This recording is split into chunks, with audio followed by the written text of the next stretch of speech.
Anga maliba malika di de yusu alibi ala ka ja tamatama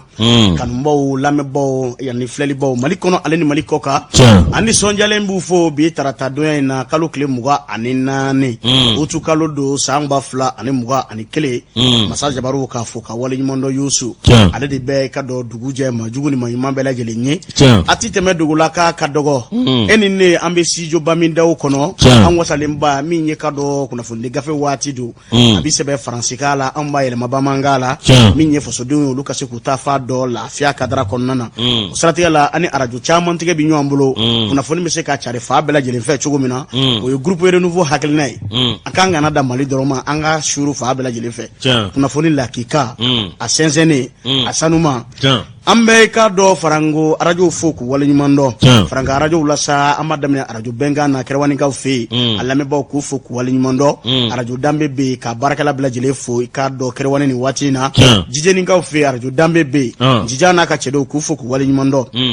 namoray ambita sikaw fe arajo yere ko sa marala benga jangene ka fo ninga wala nyumando ka bonyani maga mabela jele da ka biso madaina e ko chuguri benga jangene ko chuguri Lajos kulukani arajo islamic bimbe abo manyama isufu jabi ulubansoro ambe ka do bata ulada fe awo bata ka shuru jamana de untuluka barakai ikado arajo islamic abe kulukani kufo abarakela ku foku wala nyumondo ikado so manani watina nambora arajo faso kanu abe woli sebugu kufo kolo karimu anaka furmuso amba foka wala nyumondo ni watina na baranyo abela jile nambora amita maraka kungo kaufe arajo daka be alame ba ku foku wala nyumondo adama be ni watina amba foka timina njala adama ikado dumuya kongo kauka bilibili amba foka wala nyumondo yera korakabi awo maraka kungo koni awo abu boli amba foka wala nyumondo yongoroke nambora amita buguni kaufe buguni kunga alame bawo ambu foku wala nyumondo ka vie fo akatimina njana ka wulika jola arajo barakala bela jele buguni kaufe ambu foku wala nyumondo yusu mi ye jongaga fm alame bawo ku fo yele mani kaufe naro fm maletu ma kado mimbe talike malela mamtu malena ka chidon olu de ka wulika jo baraka ka boni watina wala sa ambara maw lagine ka ungan soro lafia konnana tiendugu lame bawo abe jura ko fo kareri konnana amadi danyona ka chido ku fo ku wala nyumondo ukatimina janu ka wulika jo la sanga ani wati arajo wa abe ka do tomia ni watina ambalma bo amu foku wala nyumondo danti fulimina yusu namboray kanumba unika do lame baw mumbe ka nameni watina arajo nyele ni sababula segu ka fe dakaguka ambe segu ka fo ningu wala nyumondo bada fuli ikado danti fulimina ka fuli di ka do domba fm alame ba belajele karanga fe ambe karanga tobri fo ka wala nyumondo ka karanga ka belibele fo ni watina danti fulimina zumana keita ka arajo barakala jili fo danti fulimina Traoré marhaba ne ko gorobne bayindu mantoro shitala aridu akafsa wa marhabani alaka no yake ami ka bampepe ami lajosi ni ka do anfurmuso te itanzanu ma ya koy lajosi ne tatakane awo maramasanugo yere bla wa yere bla foli la wa bayin blende sa alasa lajosi ka fo ka wali mando kallame bani fleba bela jele fu biso ko madai nan ko karafe abe mamimbolo o yefute ndawye amba fo ka wali mando no bore awkado realisation na sedna Umar Keita ka fo sanga ani wati le beau garçon zd WZ WB bo WZ abana ka fo ka wali mando mi awkado an yare do akado jamadu go kefa ka ambela jele kolosi yate awakita mi awale be bismillah ka bela jele fo ka bela jele wali mando ka kunja ni lagare che che kana to kanyina ifako genia je korbage genia awo lajosi upma kumfolo bibolo kumfolo ni adi amamne ni barkai ambi doni kifoso ikado oluka ya maria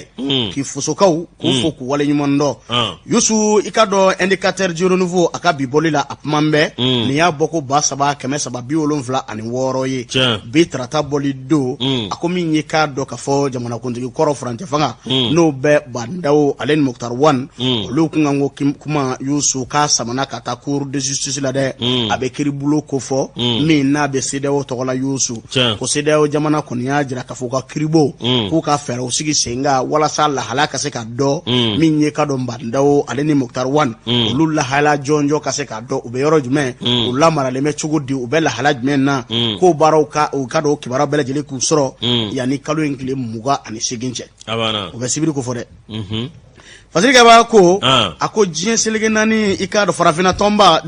nka kuma la i ka dɔn farafinna tɔnba ale ka kiribo min bɛ n'u bɛ CEDEAO ko fɔ k'olu y'a laɲini anw ka i ka dɔn jamana fɛ n'u bɛ ban Maliba ko fɔ u ka se ka fɛsɛfɛsɛliw bɛɛ lajɛlen bolo da min ye yanni kalo tile 28 cɛ ka se k'a dɔn min ye Moktar Wan ale ni Bandawo u bɛ lahala jumɛn na u maralen bɛ yɔrɔ jumɛn na i k'a dɔn k'a fɔ u bɛ dabolo jumɛn kan k'o kibaruya ka se ka d'u ma joona joona Yusu ni maa ba fila ni hakili b'u la i k'a dɔn kabini kalo tile 24 mɛ kalo san 2021 min ye ka dɔn k'a fɔ finitigiw ye fanga jasolen kɔrɔ kɔ ka bɔ ninnu kɔni bolo Yusu k'u bolo bɔ u ka ca la pepewu nka an bɛ don min komi bi u t'u yɛrɛ sago la taa ka seginw sabati tɛ u fan fɛ i n'a fɔ a kan ka kɛ cogo min na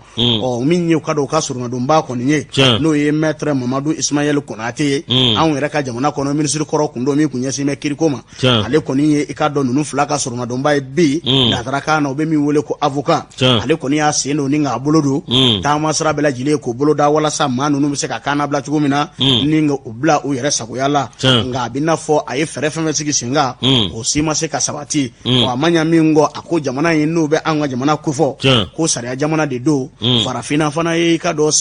sariya jamana ye sariya jamana min bɛ anw ka farafinna ninnu kɔnɔna na k'u na wuli ka se i k'a dɔn k'a fɔ o sariyaw ma walasa u bɛɛ lajɛlen bɛ se ka fɛsɛfɛsɛli kɛ cogo min na o de kama a kɔni ye laɲini kɔni kɛ min ye anw ka jamana kɔni fɛ min ye ka dɔn komini sabanan o procureur ye a wulila ka se a mɔ a ko min ye colonel Asimi Goita ye a Yusu i ka dɔn a ye ka dɔn plainte dɔ a kɔ ka koyi ni plainte kɔfɔra a bɛ damakasi sɛbɛn kɔni ko fɔ k'a jira k'a fɔ Bandawo ale ni Moktar Wan kɔni bɛ ninnu kɔni ka mara kɔnɔna na maa t'a dɔn u bɛ lahala min na nin kɔni ye k'a dɔn sariya sɔsɔ ye adamadenya hakɛ k'a sen dara kan k'a cɔn kɔ o de kama sa u kɔni min ye tali kɛ Moktar Wan ale ni k'a dɔn Bandawo olu bɛ se ka labila cogo min na n'u kɔni y'a ɲini siraw fɛ sira jɛlenw fɛ a ma se ka sabati u ye sira bɛɛ lajɛlen don ɲɔgɔn na nka k'u welela k'a da bɔgɔ jeninen kan an bɛ don min na komi bi ni ka damakasi sɛbɛn don anw ka jamanakuntigi n'o bɛɛ farajɛ fanga ma ɲɛma ko fɔ colonel Asimi Goita kɔ kan Yusu masakɛ b'a ko min ye Maître Mamadu Ismaël Konate a ko k'a sigi bɛ ni ka filɛli kɛ a fana b'a dɔn an ka kiiritigilamaw bi baara kɛ sariya min na u n'a o sariya boli ninnu kɔni kan fɛɛrɛw ka se ka sabati a ɲɛma Yusu masakɛ b'a ko a ma da o dɔrɔn ma koyi a ye fɛɛrɛw kɛ min ye ka dɔn k'a fɔ CEDEAO ale kiribonba ni ka a sɛgɛrɛ k'olu fana y'a jira k'a fɔ yanni kalo in ka sa fɛɛrɛw bɛ sigi sen kan walasa k'a ɲɛdɔn ninnu bɛ lahala jumɛn na maabaw don mun ye jamana mara ka tɛmɛ Yusu u ye i ka dɔn wulikajɔ caman kɛ nka n'i ye jateminɛ kɛ ko caman bɛ o kɔni lakilen tɛ nin ko in kɔni da la bari sabula majɛngɛ caman kɔni bɛ a ko kɔni da la tiɲɛ don n'i ye maa minɛ ka don kaso la walima k'a bila yɔrɔ la yɔrɔ min n'a bɛ kɔlɔsi nka don ka bɔ ka se ka to k'a ka a kan ani maa min bɛ yen n'o y'a ka surunadonba ye o ka to ka wulikajɔ kɛ sanga ani waati ni marifatigiw kɔni b'i jɔ ale ɲɛ tuma bɛɛ o y'a damana bɔlɛ kɔni ye o de kama min ye ka dɔn anw ka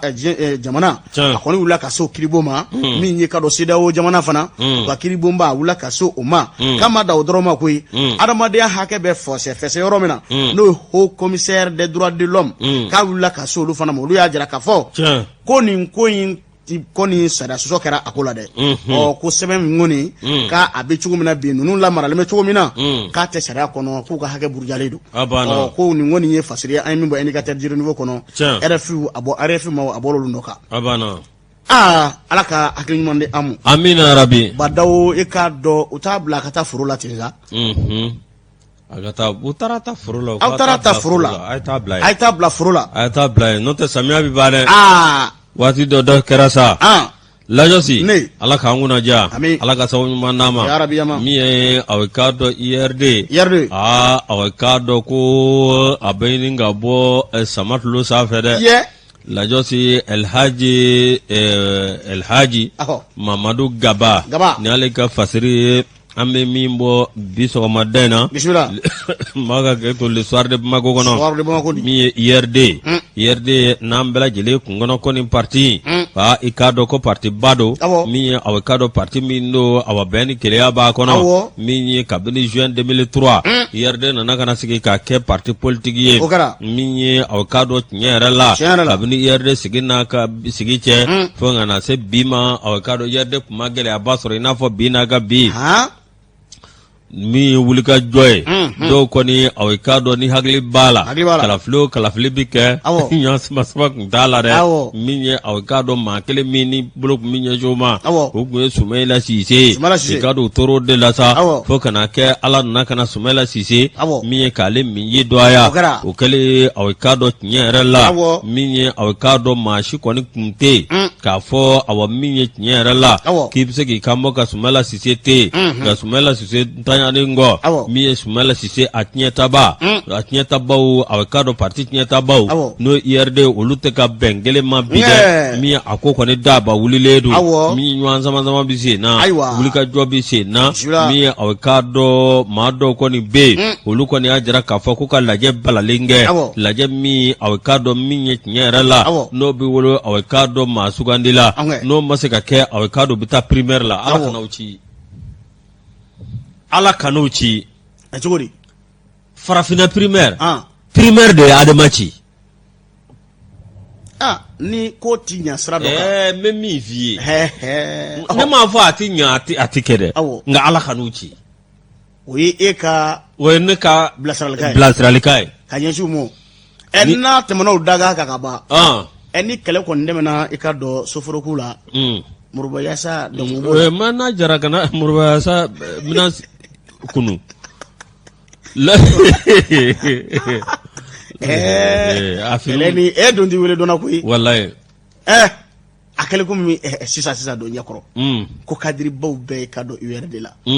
wala kadiri suguru do simva ala ka hinala kadiri baw bala on rebe ko kadiri baw bala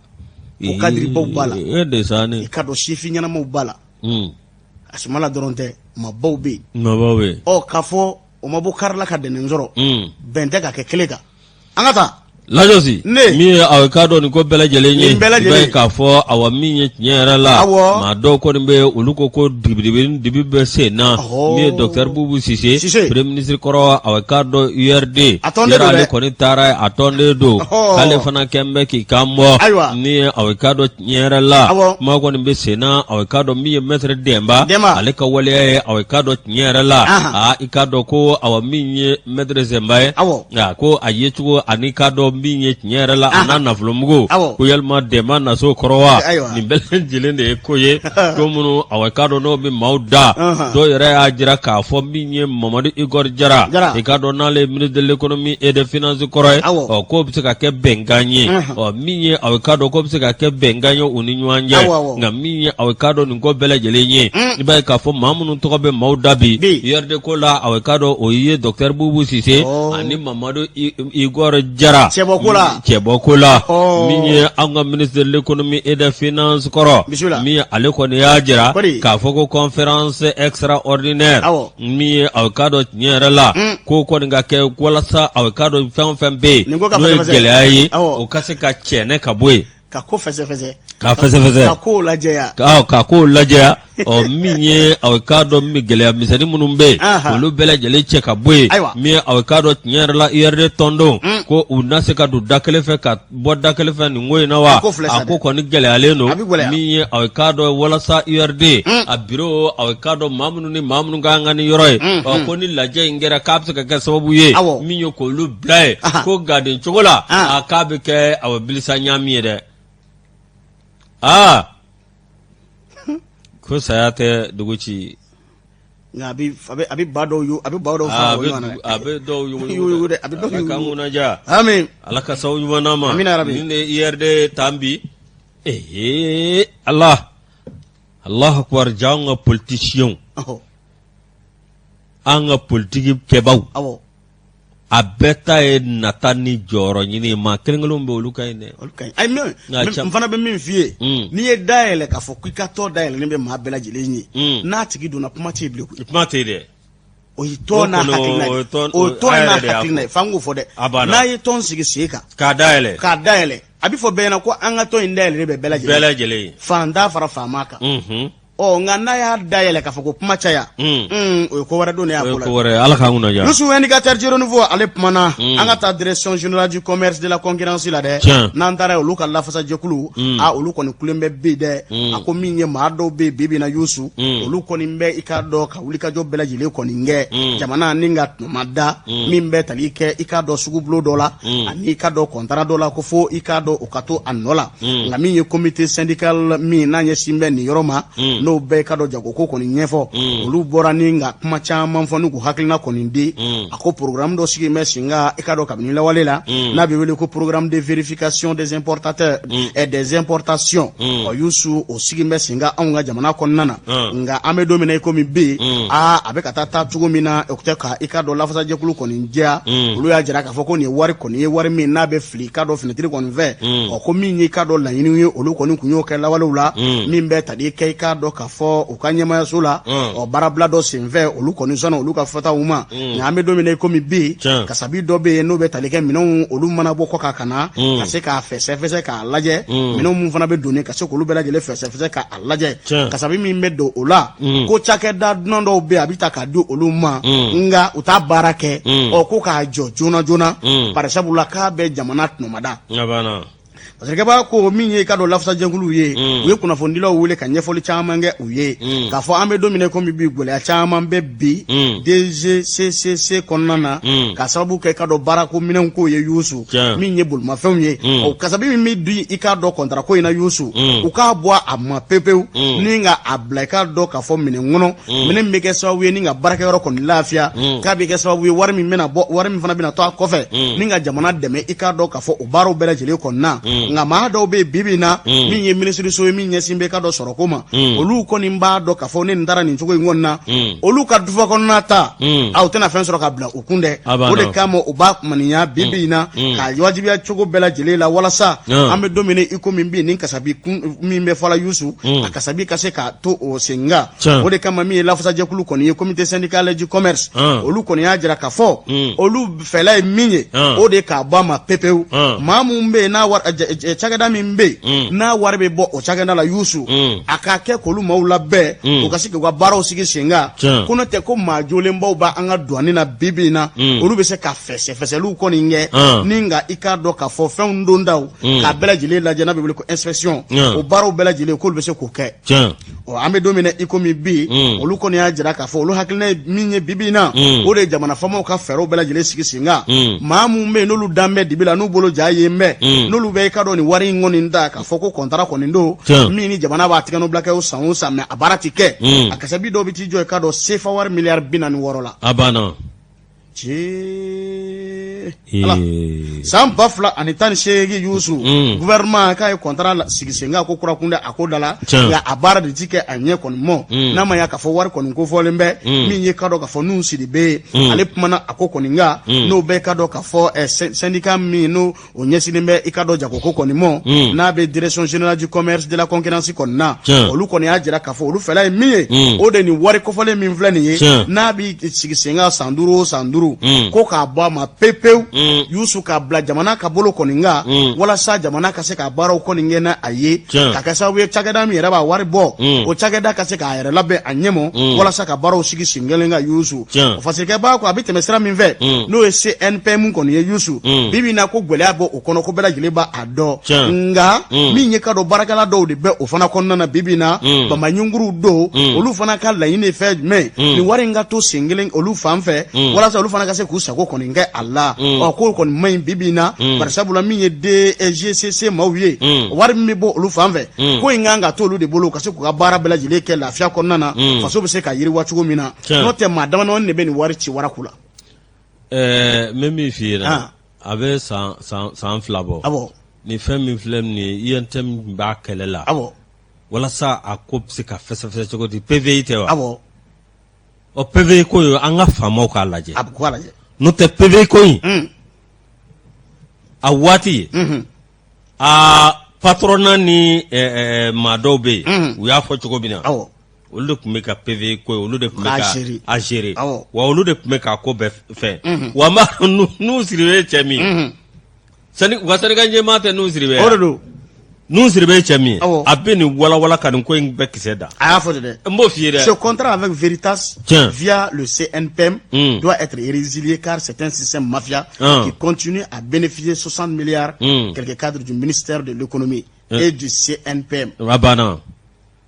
Yen famu wa abana Youssou ko ni contrat min filɛ nin ye n'a bi tɛmɛ Veritas fɛ ka tɛmɛ ka dɔ CNPM fɛ Youssou o ko min ye nin ko in ye nin ye ka dɔ bɛnbɛn bɛ yuruguyurugu sira de ye CFA wari miliyari 60 bɔ ɲɔgɔn ko ni k'a dɔ ka fɔ cakɛda maa dɔw min bɛ tali kɛ ministère min bɛ économie la n'o bɛ sɔrɔ kɔni ko fɔ ale ni CNPM maa dɔw olu de bɛ nin ci i k'a dɔ wara ko kɔni ka ni ka wari minɛ ka manger Youssou n'u siri bɛ ale nin kuma in fɔ n'ale ye secrétaire général du comité syndical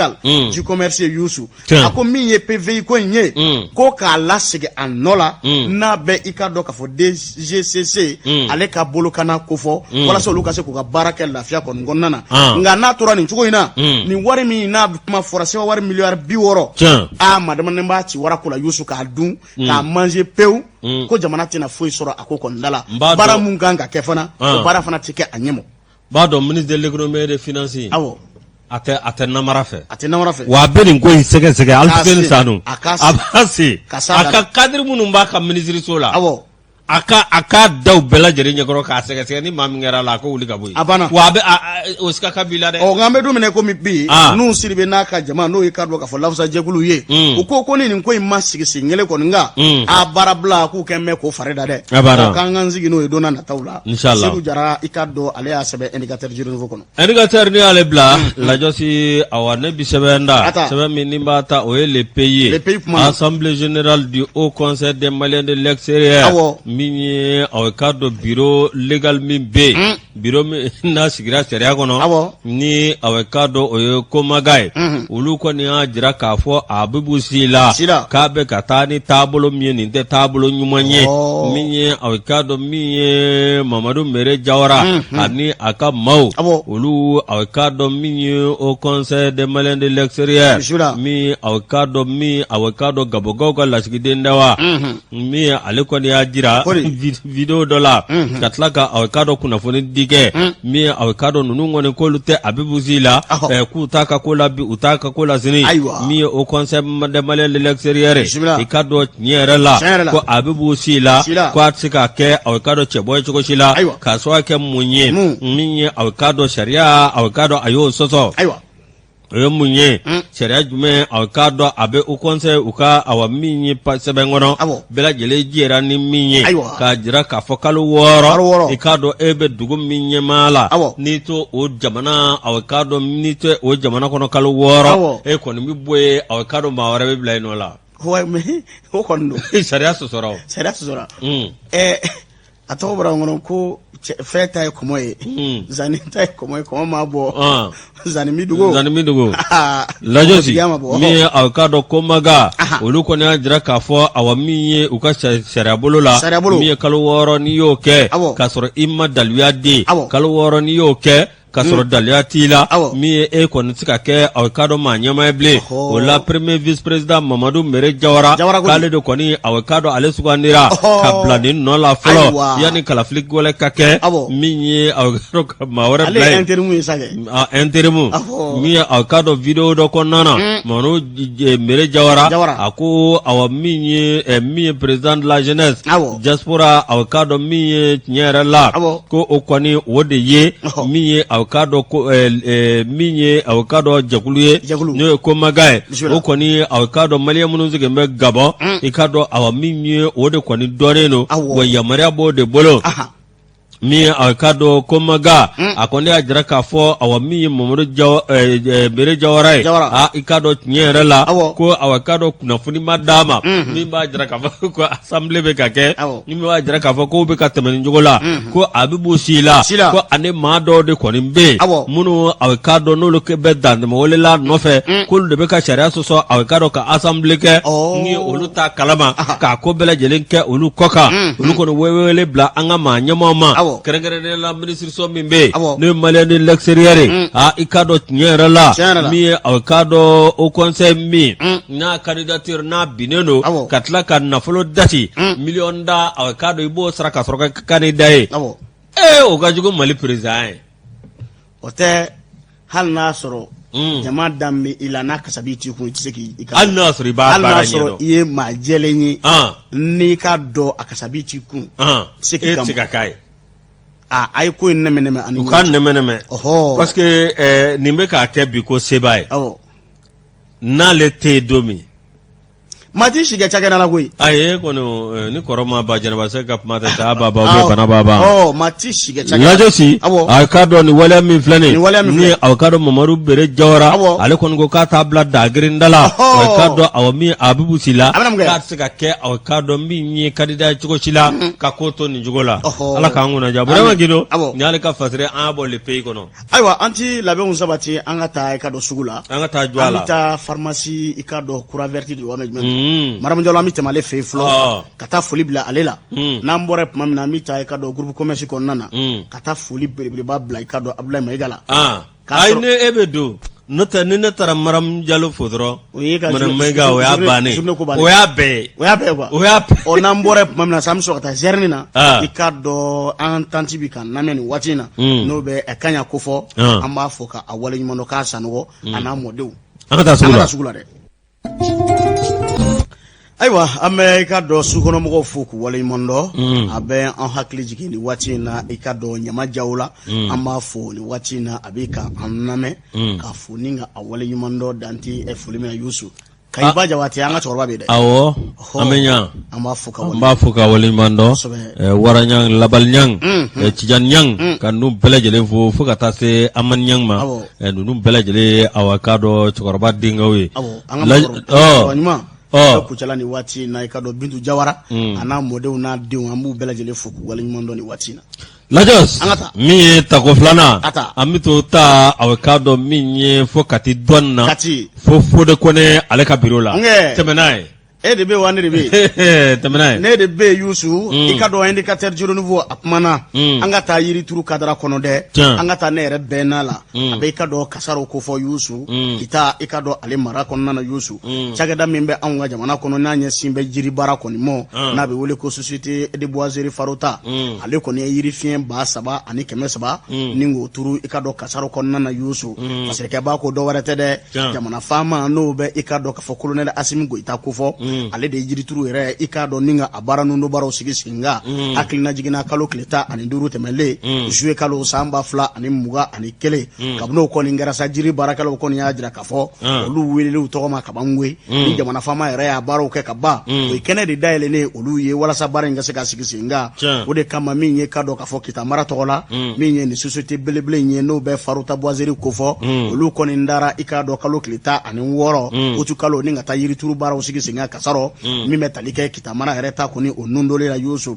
masirika ba ko akalinde ani kado kasaro mirila kaw ani ikado nyema ya sommeji ani kunguti kala mawtogola na bulu fara fleka yi o ma nyema be kene konnana mi nye kita gouverneur Dawda Maiga me ikado aleka nyema ya konnana yusu ka kene sarabulu mi na sigira singa jiri turu aleni yiri amatarafalula be bara bela jele ke ka bla o mine de konnana yusu sayado sigi mesinga jiri titike kunfe ble o mama mbe ni bin manya jiri tike ko fika labe unge mi me ke sabu jiru be se ka turu mi me se ka keshini mo shini ngene ma ikado du kolo na fanaye wala sa ka se ka na fa bela jele nve o de ka makalo kleta ani woro kasoro kawo ikado ubora kachaya ninga na jiri turu bara nsigi singa akuna wulu baraka boyena kosobe nya fo puma damene na mi ye nyemai directeur régional des eaux et forêts de Kay lieutenant colonel ikado Boubacar Sidiki Maiga ale pembe kene konnana mi nye société de boiserie farota amanyema Mamadou farota ale rep me kene kono awasalimba tamele ngo mimbe talike Dawda Maiga la no ikado kita gouverneur ale rep me kene kono mimbe talike ikado ka fo eaux et forêts chamambala mo bora fa bela jele fe ninga ni bara ngo ninke akada samusubuso ni koro yusu sirike ba ko akene kono amanga fangama bonyana kosɛbɛ maaw bɔra fa bɛɛ lajɛlen fɛ walasa kana baara in kɔni sabati ɲɔgɔlɔnbɔlaw nana ni ka ladilikanw caman kɛ Yusu ni ka maaw bilasira jiritigɛ la Yusu jiri man ka tigɛ kunfɛ bilen nka min ye PDG yɛrɛ n'o bɛ Mamadu Farota kofɔ a ye kuma ta a ko farati min gulon bɛ jiritigɛ la yiri tɛ tigɛ kunfɛ bilen koyi sariya min sigira sen kan Yusu ni ma ɲɛ i ka yiri tigɛ i ka yɔrɔ labɛn o yiri bɛ se ka turu yɔrɔ min na Yusu o de hakilina na olu kɛn bɛ k'o baaraw bɛɛ lajɛlen sigi sen kan walasa baara in kana kɛ kunfɛ baara ye ni yiri min fana bɛ tigɛ eaux et forêts de bɛ bila maaw ɲɛ ni ka jiriw kɔni jira o bɛ taamasiyɛn kɔni k'a la k'a fɔ i kana tɛmɛ nin yɔrɔ in kan n'i tɛmɛna ka sariya b'i ɲɛngi o de kama baaraw bi kɛ ni labɛnw ni fɛɛrɛw de ye ani sariyaw ye sariya min ni bɛɛ lajɛlen kan k'o bato ni bɛɛ lajɛlen kan ka taama o sariyaw bɛɛ lajɛlen nɔfɛ k'a fɔ k'i bɛ mansi ta ka don kungo kɔnɔ yiri min ja k'o bɔ k'o bi wa k'o kuma banna la pepewu dɛ fo ka kɛ k'a sɔrɔ i ye yɔrɔ labɛn ani yɔrɔ labɛn min b'i bolo i bɛ se ka yiri turu yɔrɔ min na Yusu o sariyaw bɛɛ lajɛlen ka se ka ɲɛfɔ maaw ye hali n'a sɔrɔ a daminɛ gɛlɛya tun bɛ a la nka an bɛ don min na komi bi jiri baarakɛlaw bɛ ka faamuyali caman kɔni sɔrɔ a ko kɔni dala o de kama min ye société de boiserie Farota ye Farota Sarl maaw i k'a dɔn olu kɔni y'a jira k'a fɔ olu n'a man ɲɛ k'a fɔ olu bɛ jiri baara de kɛ jiri turu kɔni tɛna kɛ i ka dɔn gɛlɛya ye olu ma o u na jiri turu fa bɛɛ lajɛlen fɛ hakaja yɔrɔ min bɛ yen n'u bɛ baara kɛ o yɔrɔw kɔni na i k'a dɔn k'a fɔ u ka se ka jiri turu ye maaw bɛ se ka lafiya cogo min na u ye baaraba caman kɛ yɔrɔw la yɔrɔ min n'u y'olu bɔ sira ye yɔrɔ dɔw bɛ yen dugu dɔw bɛ yen i k'a dɔn k'a fɔ a yɛrɛ ma se yen fɔlɔ nka min ye k'a dɔn maaw bɛ se ka lafiya cogo min na Yusu a y'o baaraw sigi sen kan i n'a fɔ ka forage jɔ i n'a fɔ ka pɔn kɔni dilan ani k'a dɔn misiriw ko caman baaraw sigi sen kan maaw bɛ se ka lafiya cogo min na min ye Dawuda Mayiga ye min ye k'a dɔn k'a fɔ gouverneur de Kita ye ale ye kuma ta a wasalenba ko ni Kita yɛrɛ jateminɛ bibi na a marabolo kungobaw bɛ yen kungo min n'o bɛ maaw nafa nka an ka kungo ninnu matarafa ni ka a makara walasa siniɲɛsigi ɲuman bɛ se ka sɔrɔ an ka denw ye cogo min na Yusu olu fana ka se k'u ɲɛmada fɛn kɔni fɛ a y'o kuma kɔni fɔ k'a jira k'a fɔ bɛɛ lajɛlen kan ka jiri turu walasa jamana bɛ se ka yiriwa cogo min na ji ka se ka na fanga bɛɛ lajɛlen fɛ maaw ka se ka lafiya tɛmɛnen kɔ min ye i ka dɔn lieutenant colonel Boubacar Sidiki Mayiga ye ale ye kuma ta n'o bɛ tali kɛ eaux et forêts ma ɲɛma la Kayi ale y'a jira k'a fɔ jiri tigɛli kunfɛ o banna pewu ko min ye i k'a dɔn k'a fɔ olu ni Farota o cɛla baara ye min ye i k'a dɔn k'a fɔ contrat de b'u ni ɲɔgɔn cɛ partenariat min don bɛɛ lajɛlen bɛ se ka nafa sɔrɔ a la cogo min na min ye jiri fiɲɛ 3,300 ka sɔrɔ dugu kɔnɔ ka si k'o bolo da o ko nin ye i ka dɔn wulikajɔ min n'a bɛ fo kosɛbɛ ni bɛɛ lajɛlen ye Farota ta ni ɲɔgɔn na kɛ k'a bɛ kɛ sababu ye min ka ja kungo kɔni kɛlɛ anw ka jamana kɔnɔna na n'i ye Kasaro yɛrɛ marabolo yɛrɛ ta k'a lajɛ n'o bɛ commune kɔni kofɔ dugu ye dugu 18 ye k'u bɛna jiri fiɲɛ 10,200 n'a kunkanfɛn ni ko o de turu i k'a dɔn k'a fɔ Kasaro commune yɛrɛ kɔnɔna na a kɛnɛ jara kosɛbɛ ɲɔgɔlɔnbɔlaw n'o bɛ Sugeni Sidiki kofɔ olu tun bɛ kɛnɛ kɔnɔna na min ye ka dɔn Petit Gima ye ninnu bɛɛ lajɛlen tun bɛ Général Balodi ale tun bɛ kɛnɛ kɔnɔna na Yusu ka fara ale ka Irimka maa caman bɔra yɔrɔw la ni kana kɛnɛ kɔni sɛbɛkɔrɔja maaw bolo min ye dɔnkilidalaw ye ani cɛbilenkɛ n yɛrɛ tun bɛ yen koyi cɛbilenkɛ ne bɛ nafa cɛbilenkɛ kɛra la n ko n ye n pan ka taa yan fɛ k'an pan ka taa yan fɛ Farota yɛrɛ ko n ka n sigi ko tɛ ka cɛbilenkɛ dɔn ne tun bɔra cɛbilenkɛ la ka n bɛ kala gosi n b'a bɔrɔ don ne tun bɛ n kari 7 kɛ ka tila k'an jɔ n sen nungun kan baara ka ɲi mɛkɛ aw ye bɛlɛdugukaw ye bɛlɛdugukaw kɔni ala ka wuli ja Kasɔrɔ cɛbilenkɛ Yusu ninnu bɛ ye dɔnna ma ka dɔ kɛ an bɛ Kasɔrɔ ka bɛɛ lajɛlen fo i ka dɔn kumaso min fana bɛ yen n'o ye Nɛma FM i ka dɔn an b'a baarakɛla bɛɛ lajɛlen fo k'u waleɲuman dɔn danti foli min na Yusu kɛra nimisi wasa ani wasa baden i gɛrɛ Dunbiya ale kuma kɛnɛ kɔnɔ Lajosi bisimila n'o bɔra a k'a dɔn min ye an ka hakɛto k'a muradenkɛ k'an sɛgɛn an ka jamana opération Maliko solna don a bɛ k'a dɔn min ye tiɲɛ yɛrɛ la walasa u bɛ se ka dankari banbanciw la cogo min na min a bɛ k'a dɔn nin terroriste minnu filɛ nin min an ka wolomasiri tabaw u kɔni jateminɛ kɛ u ta u daga yɔrɔ dɔ la min ye a bɛ k'a dɔn Boni n'o bɛ Duwanza Gor Gire n'o bɛ Nara fɛ ani a bɛ k'a dɔn Kucala yɔrɔ dɔ bɛ yen min ye a bɛ k'a dɔn ni hakili b'a la min ye gɛlɛya donna olu ni dugumɔgɔw cɛ fu ye wuli ka jɔ kɛ ka dɔw bɔ u ni na nka alamisa don u kalo tile 19 san 2021 min ye a bɛ k'a dɔn u yɔrɔ dɔnna yɔrɔ min ye a bɛ k'a dɔn colonel Sadio Kamara ale ka yamaruya kɔnɔ u taara ka taa fasanba ninnu na min ye n'an ka avion ye n'o ye opération aérienne baraka ye o tuma K'u ye so bɛɛ lajɛlen k'a la min a ka don u bɛ ka nun gosi cogo min u bɛ k'u gosi ten o tuma a kɛra min ye sa min ye a ka dɔn banbanci o caman n'o ye terroriste dangariliw la o ka ɲa caman tun bɛ yen a ka dɔn o dakolonci ala k'an kunnaja ni sɛbɛn min ye reporter o ye Nduwakɛba Kasimu ale ka journal ye Yusu i ka dɔn an ka taa Joyilakaw fɛ yen ko maaw k'u hakili t'u denw na i ka dɔn den ta ka tɛmɛ de bɛ senna nin waati in na Fasirikɛba Adama Jabate a kumana a ko Joyilakaw fɛ yen k'a kɛra kunnaja ye dɛ min ye i ka dɔn alamisa su ka dugu jɛ i ka dɔn jumadon na alamisa yɛrɛ tun ye kalo tile 19 ye jumadon n'o tun ye kalo tile 20 ye kotu kalo san 2021 nɛgɛ kaɲa 21 waati maa 4 bɔɲɔgɔnko olu kun tɛ fɛ ka walejugu bolo da wa min ye den danni dɔ ye san 11 u tun bɛ fɛ k'ale ta yawu ka tɛmɛ n'a ye a tɛ denw cili dabila npogotigininw a ye npogotigininw cili dabila bitigi la sufɛ koyi a y'u cili dabila bitigi la sufɛ dɛ yelen ma labɔli kɛ fa bɛɛ fɛ o dɔw bɛ yen kojugukɛla dun ale mɛrɛlen don k'a sigi k'a kɔnɔden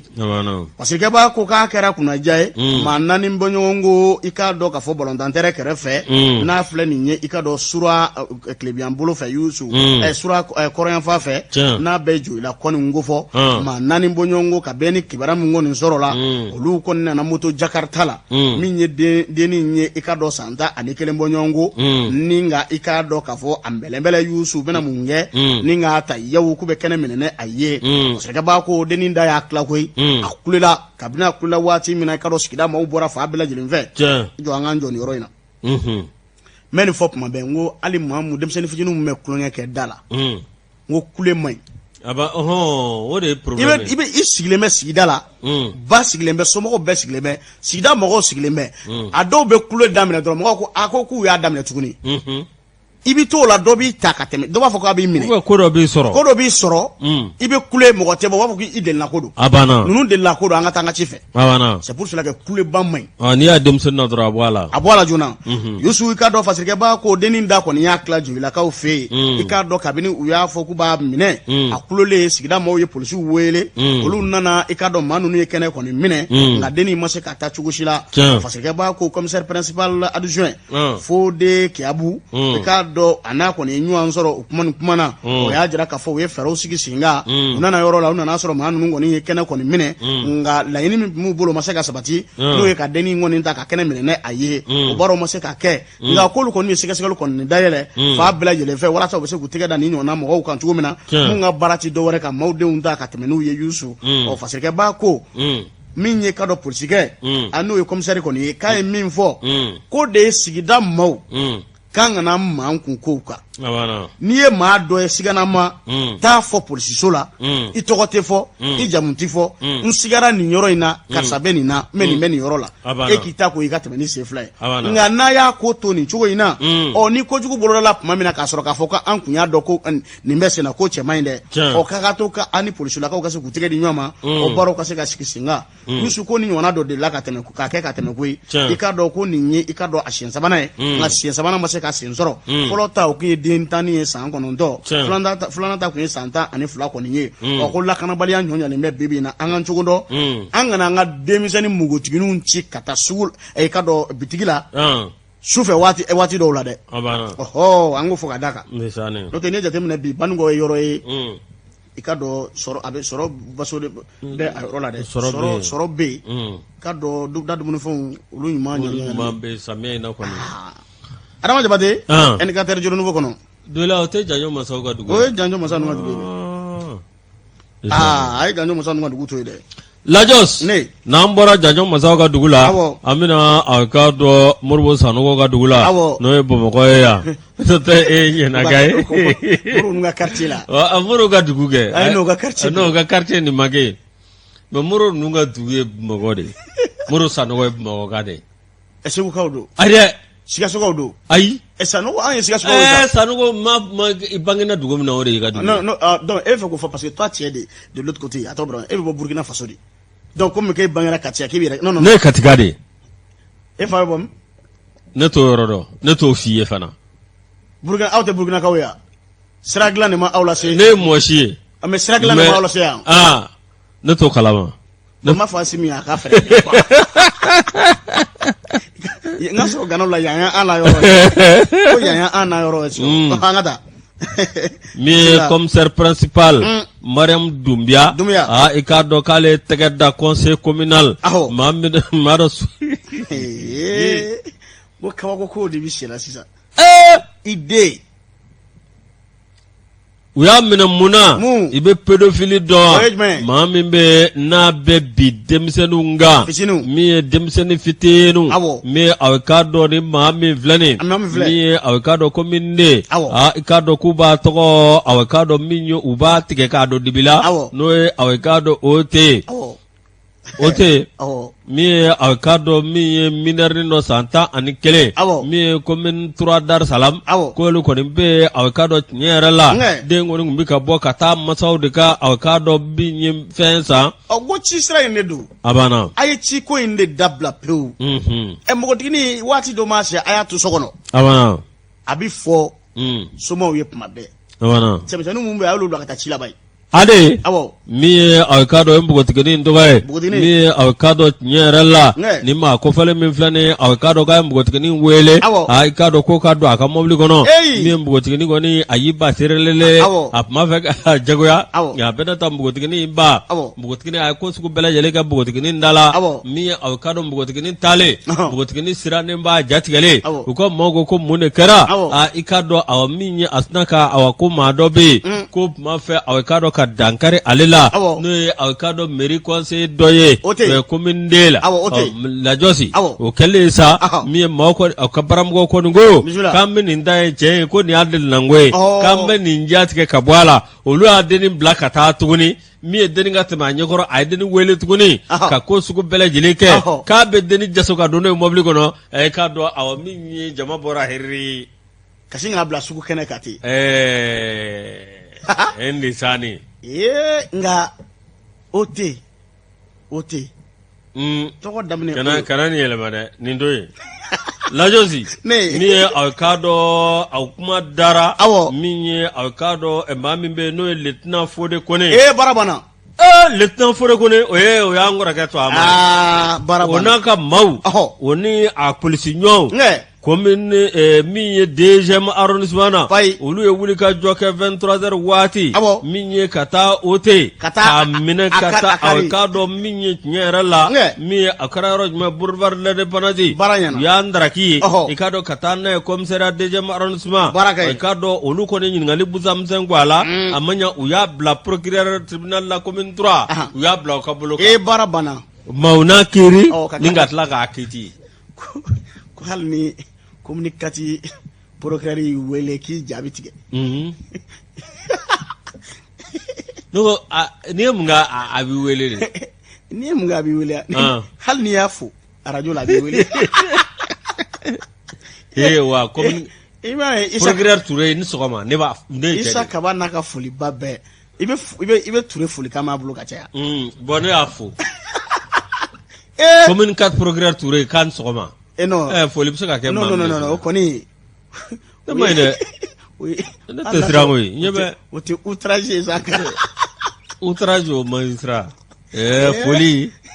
do malaba anna to tribunal da la blene yagli be ni le mbot sarawati kunzera fama ku fama ko go fama fu umuzira kuma na yare ka to umuzira gardi yare ka to mana chini kanga na mbe abi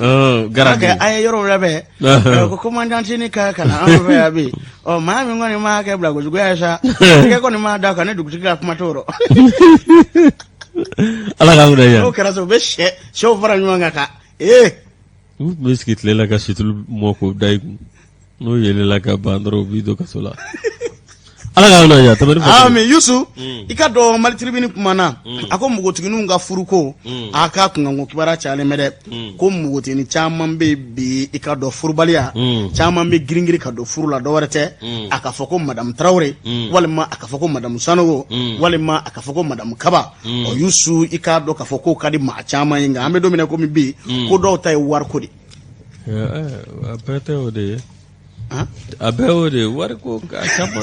warke degui fatiga ba ko kame domine ko mi bi ko wala la amp mame ni be mugotini do no fe furula ka na mi kalala ka ba fo ko ijo nga kala kalala folo ngame domine ko mi bi ka ba fo nani woro ijo na nga baro sigi senga ko o ne do ka nga soti yusu masirge ba ko ku ye mununu salo ke ninga mawu nyini nga hakilina na wasika nyefoli chama nge adumu ya alipmana komini duru na ika do ka fo ale nyesi me furusiri ko mo ale ajira ka fo mimbe talika olu wore kaninga komini ngonna yusu o ye furu mun ko sigi senga kalu kele konnana kerengere ne nyalla ika do ka fo sungalo damnela asungalo nyakoro yusu ko furu keme ani bishigini saba abara o kalo kole kono kame domine ko mbi ko maw kon me furu nyini nawo furu fana ika do ka fo asrita bi ka chaya dumuya ko ni opuma fo ako ka damne janvier ka tabla marché kon na komini duru nana o ye furu keme nani ani shegini siri abana o ko ba dira ka fo famali be kana fa bela jeni ve nga ni congé blala do be faraka koy par exemple lo goldin jama be ika do oluka furu ko be sigisenga nga ma do be no sociologue ye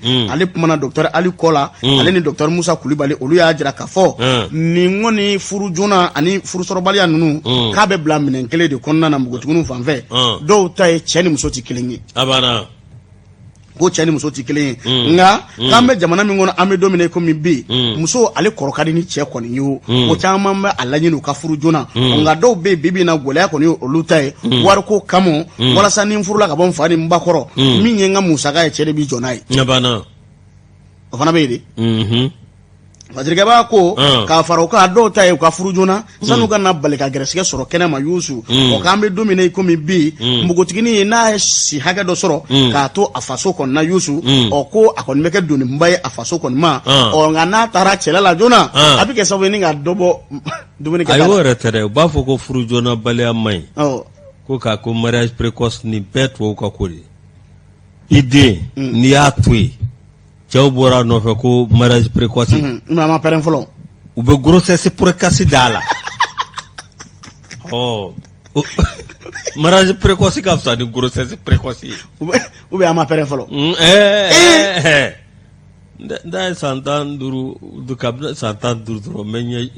ba fo ka kanan doye tan woro tan wolom bla ni mana ni fe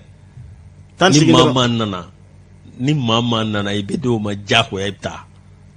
tan woro ere dem se a plainte do kamade mu plainte no tan segin kay aga plainte do na fa datura bak gazat na to yusu parce que gara ko ni puma ngoni fo o ame do mena ko mi be e ka do sege bi ma chama ngoni mble ala o ngon ga do fana be o kolu yere de ti furu soro abana nena wolo mo ni fen chama kon be bugutini do be sam buga ani duro ni sam bisaba yusu kon mbu kesu o te che kon zoro nga do tay o tan de tan olu tembo tugini tanni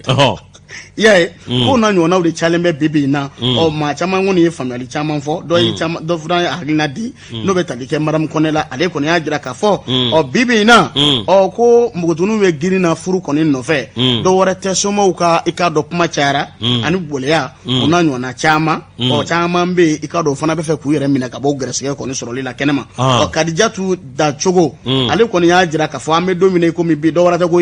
aka fo kikara maram karsai ika confirmer ko e chama green ko e wala saka bla réseaux sociaux ça fait confirmer la ngera madame Traoré ngera madame Sanowe wala ma ka do ngera madame Kone wala ma ngera madame Fomay wala ma ika do ngera madame Sugubay e ko chikoti ala gangna ya il pas du nom de quelqu'un non Michel Obama kata green bigini bagaga ke Michel Obama abana ayini ale dro a forme yo gani Obama musoy chela nunda forme go dai ani mandia ala kanya kadama yusu ke bigini nya sanga kenga DGM ali menana ikado chube ka fa bintu watara ko Obama ko jaba ko be chudi ni desera mbe Michel Obama ko de la ko fo chuye akase ganya na afwai Michel Obama bigini ayera ka fo chuye afoko chu chu wala chu afa bigini go yana bo yana bo ay de ba foko bigini go yana Michel Obama go yana bo ata green Yusu o fasirike ba ko ne ni kuma info ko ni be an ga sigida kono bibina o do ta u ka furujona aka chare fa bela yelen fe ka do mo ka do ko furula nga ko chamman be ko furu kan ka hakili sigila ka jatemine wala sa ki kisi ka do furu sa na nyona chamman mo kono te ko do be giringa furu ko ni ati bo karla ka denen soro baraji kala bu ko do ndoro ka ika do ko so bi badro ku bi kala damno oni nyonche fasiri be kunja bi ka do maltribini kaninga klingina bela jilimo tonton Seydou Kulubali be elvitasi la amba foka wala nyumando ana furmuso madame Kulubali Fatmata ikado dumuya ka seba foka wala nyumando ni ala sonama kalo kle muga ani konondo minye ikado ka fo andemso Aramatulahi Maiga aleni madikama savane olu tuburu da manana ikado sogoroji ka fe tanti dawle ikado ale demso no be arako fo o koninga konyo yusuko bela geli wole limbe groupe renouveau ikado ale renouveau télé ni renouveau FM jabala korola ikado sokoroji Madame Fofana Aramata Jakit Dambele Aramata Dambele Madame Fofana Aramata Dambele kata